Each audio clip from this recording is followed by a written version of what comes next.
Magandang araw mga kagabay. Ngayon po ay araw ng Miyerkules, July 15. Ako po si Father Marvin at ang ating ebanghelyo hango sa ebanghelyo ni San Mateo chapter 11 verse 25 to 27.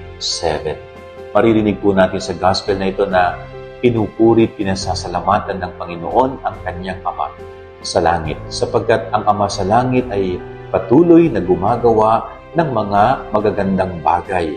Patuloy na ipinakikita at pinakikilala sa Kanya ang lahat ng mabuti at kalooban ng Amang nasa langit. So pinupuri niya. Ito po ay simple gesture, pero makikita natin na hindi nakakalimot ang Panginoon sa Kanyang Amang nasa langit. Ganun din po sa buhay natin bilang mga tao. Huwag po sana tayo makalimot sa Diyos. Sana araw-araw mayroon tayong panahon na inilalaan upang purihin at pasalamatan ang ating Panginoong Diyos. Sapagkat ang ating Panginoong Diyos ay kailanman ay hindi nagkulang at nakalimot din sa atin. Yan ang ating gabay-aling maghapon. God bless po sa inyo lahat. Pagpalain kayo ng Panginoon.